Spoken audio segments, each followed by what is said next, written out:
The night air was thick with electric tension, humming in John Kennedy's veins as he strode across the polished marble floor of the grand hall.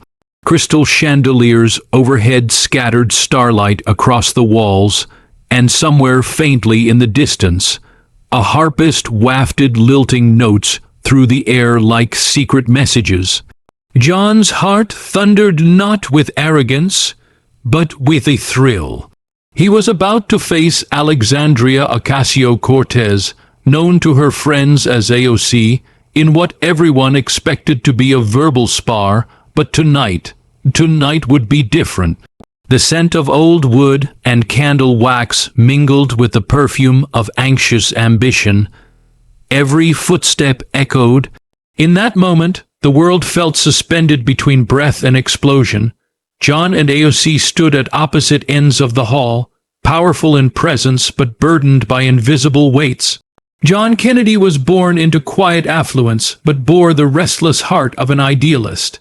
As a child, he curled up in his grandfather's study, reading tales of explorers and revolutionaries.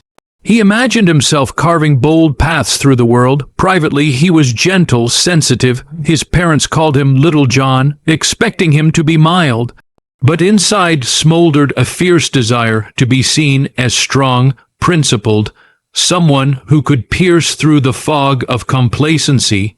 He carried a small leather notebook, edges worn inside, dreams, fears, a promise to always seek truth even when it burned. Alexandria Ocasio Cortez AOC came from the sun-baked streets of the Bronx, raised by a single mother who worked 2 jobs and hammered into her daughter the urgency of justice. She grew up fearless, her voice bold even as a child, wading into arguments with neighbors about rent, about fairness, about dignity. Yet beneath that fire, she carried quiet nights questioning if she was enough, if her voice would crack under pressure. She collected scraps of feedback in a battered sketchbook, compliments, criticisms, scribbles of hope. She dreamed of a world transformed, but feared the cost. Their worlds converged not in politics, but at a fireside symposium on social renewal. John presented a sweeping vision of unity across divides. AOC countered with pulse-quickening rhetoric on equity and lived experience. Neither could deny a fascination and tension magnetizing them to one another from the start. Subplot 1. The broken map in John's leather notebook. He'd sketched a map of a long, forgotten town where his ancestors settled. It was ghostly now, drowned by floodwaters. He planned to visit it someday, to stand among remnants and feel history underfoot, but he never shared this map until the symposium. Late at night, he asked AOC to look. She traced the lines with her finger under lamplight, and he watched her softly, heart catching in his throat. In that moment, he offered vulnerability. She responded with silent respect. This shared longing for roots, both real and symbolic, binds them. Subplot 2. The letter in the attic unbeknownst to John, in AOC childhood home, there was a letter tucked in an old attic trunk, a letter from her mother's youth, confessing a dream to run for office, but crushed by fear of inadequacy. AOC held on to it through her own political rise as a reminder and a warning.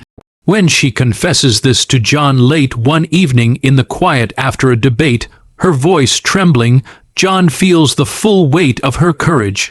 He compares it to his own inherited expectations, unspoken burdens from a lineage that demanded composure, not confession. Outside, the world roared with scrutiny, reporters, tweets, commentary. But inside, John and AOC navigated storms of feeling. John's external challenge came when whispers circulated about his privileged upbringing, accusations that he could not truly understand struggle. He recoiled, defensive, yet secretly wounded, questioning his legitimacy. AOC challenge came when senior colleagues urged her to soften her tone, to abandon harsh truths for coalition politics. She resisted, but felt the pressure torn between staying true to her voice and maintaining alliances. They met in the study of the Grand House, candles burning low. John's notebook lay between them, AOC's sketchbook lay open. They traded lines from both books, his map, her letter bridging privilege and perseverance, lineage and revolution. In this scene, time slowed to a hush. Leather creaked as John flipped a page. AOC fingertips lingered on the ink. Each breath seemed audible. Their dialogue crackled. "AOC." John said softly, "I've spent my whole life chasing an idea of myself, but your mother's letter, it reminded me that some dreams are carried in silence until someone reads them aloud." She looked at him, tears pooling. "I thought I was running from fear, but seeing your map, I realized I was also running toward something, toward reclamation." They paused, and in that quiet, their friendship and something more solidified. Then came the public moment, a debate staged on a grand dais, microphones flashing, cameras rolling. John rose to speak about unity, equity, progress. AOC followed with urgency and moral clarity. The audience leaned forward. And then something unexpected.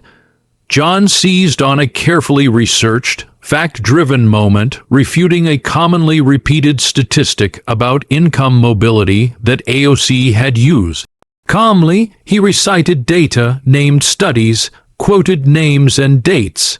In that moment, AOC paused, not because she was wrong, but because the facts cut through a myth she had used to support a narrative.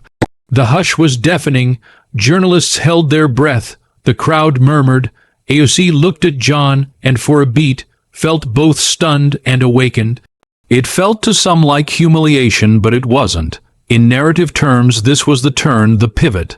Later, backstage, she confronted him not with anger, but with fierce respect. "John," she said, voice steady, "you didn't humiliate me, you challenged me, and if I said something inaccurate, I needed to be held accountable." He nodded, voice low.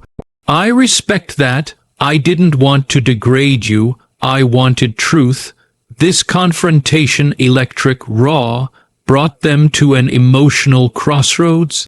AOC internal conflict roared. She grappled with pride, with the urge to defend her narrative rather than submit to correction. But then she realized the power of her words wasn't in being unassailable, it was in being real and true. Meanwhile, in the background, their two subplots converged symbolically. The flooded map town, the letter from the attic, they represented the past's claims on the present. AOC public misstatement, corrected by John's facts, became a reckoning with inherited myth, not a defeat. John's privilege, balanced by his humility and pursuit of truth, became strength instead of hubris. AOC fire, tempered by grace and willingness to listen, became a deeper flame. As their public work continued, town halls, interviews, policy drafting, they grew closer.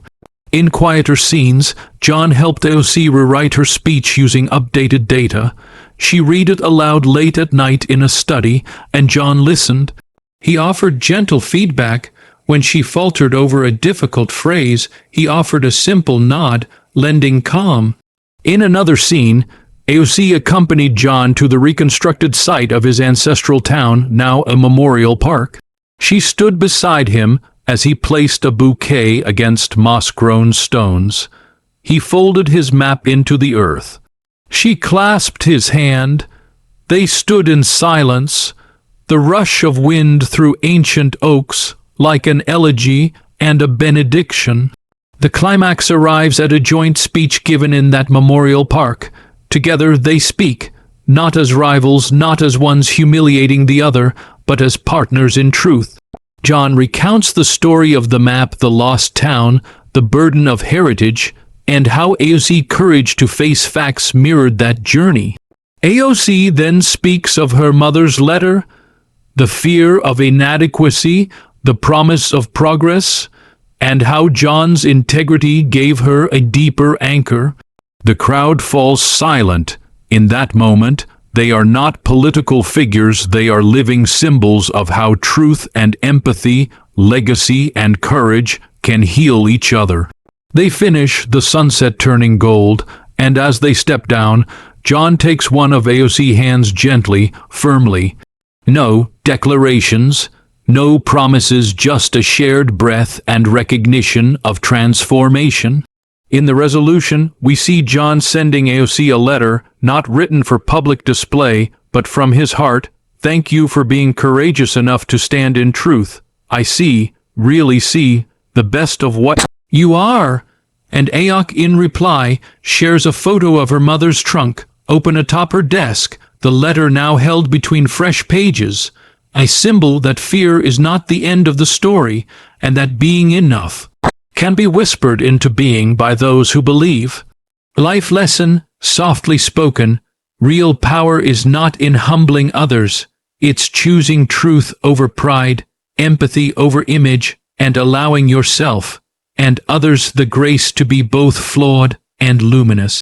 When we lean into facts not to wound but to awaken, we make space for something far stronger, shared honesty, mutual respect, and the kind of change that lasts.